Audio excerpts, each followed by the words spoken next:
Pasteur Francis, bonjour. Nous commençons notre entretien par cette intervention de cette demoiselle qui intervient de Vungu. Mademoiselle, vous êtes à Vungu. Quelle est votre préoccupation? Le pasteur Francis vous écoute. Shalom, pasteur Francis. J'ai deux questions pour vous allant avec le thème. Pour la première, nous savons que la colère n'est pas une bonne chose. Mais pourquoi de la Bible est-il fait mention de la sainte colère de Dieu?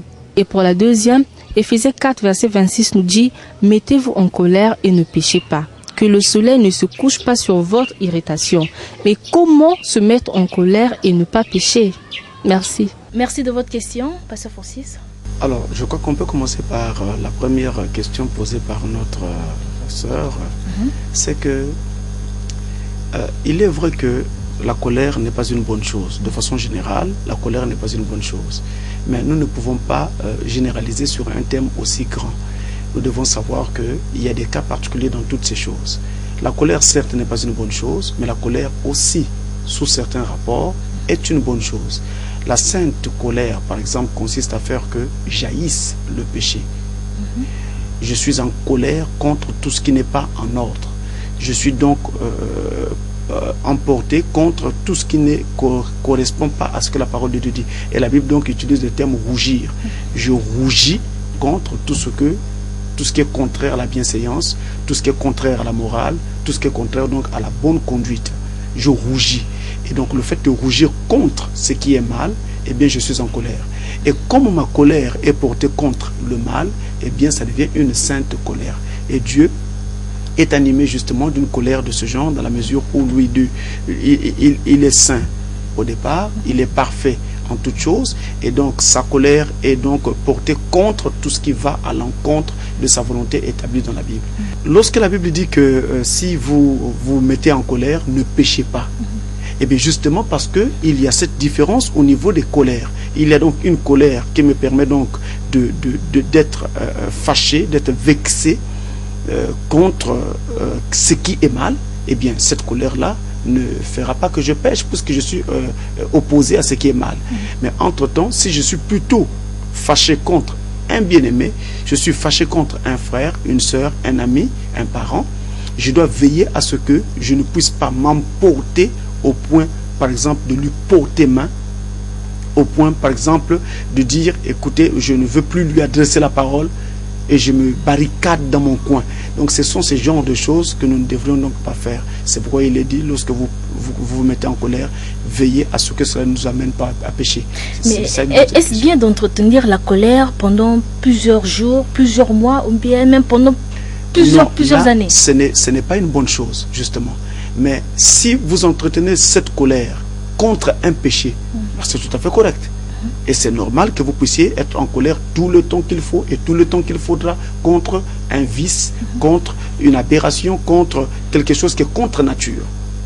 Mais par contre, si c'est parce que vous n'êtes plus en odeur de sainteté avec quelqu'un, si c'est parce que vous ne vous entendez plus avec quelqu'un, si c'est parce que vous ne supportez plus la présence de quelqu'un, là ça ne va pas. Nous devons être capables de pardonner et de passer l'éponge et de continuer à avancer. Pasteur, prenons alors votre dernière pensée. Une personne qui est tout le temps en colère, est-ce le signe d'une possession démoniaque? Bon. Là, également, je voudrais relativiser pour ne pas aller dans le général. Cela peut être le signe d'une possession démoniaque, tout comme ça peut être simplement le signe d'une nature, d'un mauvais comportement, de quelque chose qui est déjà attaché à la vie de quelqu'un. Il est souvent porté à la colère. Mais par contre, ça peut aussi être le signe d'une possession démoniaque. Et je dois donc souligner ici que toute attitude de colère, en tout cas permanente, sinon continuelle, ne doit toujours pas traduire une possession démoniaque. Mais quand il s'agit d'une possession démoniaque, vous allez constater clairement que cette personne sera vraiment enragée. Donc sa colère est vraiment plutôt une rage. Et au-delà même de la rage, il se trouve que cette colère-là est liée à des crises d'hystérie qui sera plutôt une sorte de névrose caractérisée par une attitude théâtrale et puis divers troubles comme ça de la sensibilité. Et dans la maison, vous verrez que pour une fourchette qui tombe, on s'emporte, on s'énerve, on fait une crise de rage pour une fourchette qui tombe, pour un verre qui est déplacé, pour un livre qu'on a mis de côté. Donc on a des crises comme ça qui naissent. Alors ce n'est vraiment pas du tout bien. Et ça peut plutôt traduire une possession démoniaque. Et on ne doit pas vivre de cette façon, parce qu'une maison où tout le temps on est au bord de la rage, tout le temps on fait une crise, les gens vivront très mal. Alors dans la maison, les gens auront l'impression de marcher sur des œufs dans tout ce qu'ils feront, et la vie sera vraiment invivable. Dans ce cas, il faut que la personne passe donc par une délivrance. Naturellement, il y a une délivrance, mais je ne voudrais pas ici prôner la délivrance tous azimuts, hein, la délivrance qui se fait un peu partout, dans les coins des rues et partout, sans trop comprendre en fait ce que les gens font. On peut tout aussi bien délivrer quelqu'un par une prière, mais aussi pas que par une simple exhortation. Il suffit simplement de savoir pourquoi cette personne est tout le temps enragée, emportée, et on peut arriver alors à déceler le nœud du mal et à le défaire pour qu'ainsi tout rentre dans l'ordre. Les natures diffèrent selon les personnes. Il y en a les tempérants et les colériques. Comment doit réagir un chrétien en face d'une personne emportée par la colère? Quand vous êtes en face d'une personne emportée par la colère, il faut suivre un conseil de Salomon, et bien qu'il nous donne ici, que je vais prendre rapidement dans un passage biblique ici, dans le livre des Proverbes, au chapitre 15, le verset 1, Salomon nous donne un conseil. Il dit ceci: une réponse douce calme la fureur, mais une parole dure excite la colère. Donc quand vous êtes en face d'une personne enragée, vous devez être tempérant, vous devez descendre. Pasteur, si vous avez raison, pourquoi, même si vous avez pourquoi raison, être tempérant? Mais même si vous avez raison, est-ce que la Bible nous demande d'imposer notre raison? Ce n'est pas ce que la Bible nous demande. La Bible ne nous demande pas non plus de faire valoir à tout prix notre raison. Non, il faut laisser faire. Même quand on pense que vous n'avez pas raison. Laissez le temps au temps, et Dieu prouvera demain que ce que vous disiez, c'était la position à adopter. Donc, on ne doit pas imposer sa raison. Donc, vous devez descendre, vous devez diminuer, vous devez donc être tempérant. Et ou vous ne répondez pas, ou vous répondez alors, mais par des paroles tout à fait douces, des paroles qui sont à même de calmer la fureur. Ne durcissez pas votre position, sinon vous allez durcir également la position de l'autre, et le feu sera encore beaucoup plus vif. Donc c'est ça qu'il faut tout simplement faire pour faire que vraiment tout rentre dans l'ordre. Un instant, pasteur, nous allons soulager cette intervenante. Shalom, pasteur. J'ai une question en rapport avec le thème de ce matin. Il y a un adage qui dit que la colère est une courte folie. Alors cela rejoint le passage qui dit que l'homme prompt à la colère agit follement. Pasteur, quelle est l'attitude qu'un chrétien peut avoir lorsqu'il est face à un problème ou une situation qui le met en colère? C'était celle-là ma question. Merci. Votre réponse, pasteur Francis? Alors, la meilleure chose à faire quand on est devant une situation troublante, une situation de crise, et même quand on est en face d'une situation qui plutôt amènerait à la panique parce que il y a ceci ou il y a cela, c'est toujours d'être calme, de commencer par être calme. Vous allez voir que c'est l'attitude que Jésus-Christ adoptait toujours chaque fois qu'il y avait trouble, chaque fois qu'il y avait quelque chose. Parce que dans le calme, vous laisserez alors le temps et la place au Saint-Esprit d'inspirer ce qu'il faut pour vous permettre alors de trouver la bonne attitude, la bonne réponse, le bon comportement. Donc le calme. Et en étant calme, vous vous attendez alors à Dieu pour qu'il vous dise ce qu'il faut faire. Donc c'est ça la chose qu'il faut faire pour commencer. Et de l'autre côté, en général, les gens sont en colère lorsqu'ils pensent que quelque chose n'a pas été bien fait. Ou lorsqu'ils pensent qu'on est en train de faire quelque chose contre eux. Ou alors lorsque on leur a pris quelque chose de force. Donc il y a quelque chose qui va à l'encontre de ses attentes. Dans ces conditions-là, il faut toujours comprendre que n'importe qui peut faire une erreur. Vous qui vous emportez, vous qui piquez une crise de rage, vous pouvez aussi faire une erreur. Et donc, partant de là, nous devons aussi être capables d'accepter les erreurs des autres et donc de supporter les autres malgré les erreurs. Vous avez su le dire, supporter. Mais c'est ça la maturité chrétienne. nous sommes chrétiens et nous ne pouvons pas rester toujours des petits-enfants tout le temps au fil des années. Au fur et à mesure que nous avançons dans notre marche avec le Seigneur, on doit sentir qu'il y a une progression qui se fait et une croissance. Mais quand on parle de progression, il ne s'agit pas d'une progression dans la simple connaissance des Écritures, mais il s'agit aussi d'une progression dans notre maturité spirituelle, dans notre façon d'être, notre façon de vivre, notre façon d'aborder les choses, d'aborder les gens et d'appréhender toutes les situations. Et donc, il s'agit ici d'une progression dans notre spiritualité. Et c'est de ça dont je suis en train de parler. Alors pour cela, nous devons être capables de supporter les autres et de savoir que n'importe qui peut faire une erreur. Et il se trouve aussi que tout ce que les gens font, qui donc nous déplaît et parfois nous met en colère, ce n'est pas toujours fait de façon, ce n'est pas toujours fait expressement. Ce sont des choses qui arrivent. C'est une erreur qui peut se commettre et que tout le monde peut commettre. Donc, on peut pardonner comme ça et être indulgent. Et le pardon fait partie de la stature du chrétien. Et le pardon fait partie donc de la stature du chrétien mature. Un chrétien qui n'est pas capable de pardonner n'est pas encore un chrétien mature. Pourquoi? Mais parce que justement, la capacité... Mais il n'est pas obligé de pardonner aussi. Vous devez pardonner. Jésus-Christ a dit, Jésus a écrit, a dit que vous devez pardonner 77 fois. Donc vous comprenez que s'il va à une échelle aussi grande dans le pardon, c'est pour montrer combien le pardon est vraiment important et nous devons vraiment le pratiquer. D'ailleurs, notre Dieu, pour commencer, est pardon. Je dis bien, il est pardon. Si notre Dieu est pardon et qu'il habite en moi et qu'il habite en nous, alors nous devons être capables de pardonner parce que le Dieu qui est pardon habite en nous. Donc vous voulez dire qu'après s'être emporté par la colère, le chrétien est obligé de demander pardon envers la personne qui l'a fait fâcher? Non. Là également, ça dépend des contextes et ça dépend de ce qu'il y a eu. Parce que je peux être en colère, mais il ne s'agit pas d'une colère, je ne pique pas une crise de rage.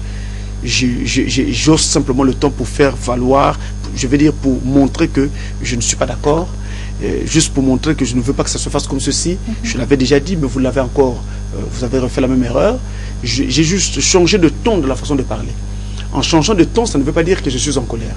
Mais par contre, je suis en colère si, partant de là, je pique une crise de rage, dans mon cœur, je suis complètement dans tous mes états, et ensuite, il y a un comportement qui suit, et qui va être négatif vis-à-vis de la personne qui a commis l'erreur. Donc, par exemple, je ne veux plus lui adresser la parole, je ne veux plus sentir sa présence, je ne veux même plus l'approcher. Alors, si on est arrivé là, nous avons donc péché. Et de ce fait, nous devons demander pardon, si nous sommes arrivés jusque-là. Alors, Éphésiens 4, verset 6, je cite, « Et vous, pères, n'héritez pas vos enfants, mais élevez-les en les corrigeant, en les instruisant selon le Seigneur. » Quels sont les actes qu'un parent peut poser susceptibles d'amener l'enfant à s'irriter, donc à être en colère?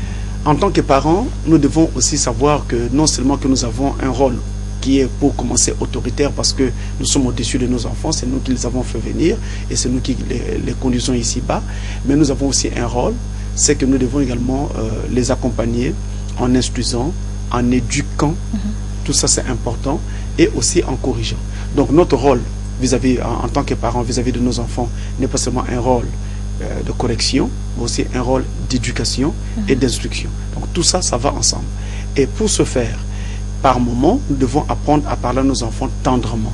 Il y a des choses qui peuvent se communiquer tendrement. Une parole dure peut aigrir l'enfant ou pousser l'enfant à se ranger d'un côté, se mettre dans un coin en se disant « papa ne m'aime pas, maman ne m'aime pas ». Donc, nous devons apprendre à parler parfois tendrement. On passe le message, mais par une parole tout à fait tendre et douce. Il y a aussi le côté réponse aux besoins des enfants.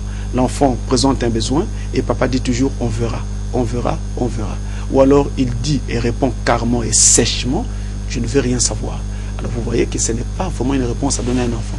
Il est encore mieux de dire à cet enfant « on verra » ou bien « attends un moment, je vais arranger ça » ou « donne-moi quelques jours, donne-moi un peu de temps » plutôt que de répondre sèchement. Parce que si vous répondez sèchement, l'enfant peut garder cette blessure dans son cœur et grandir et vivre avec tout le temps. Et quand il sera plus âgé, il se souviendra négativement de son père. Mon père ne m'aimait pas.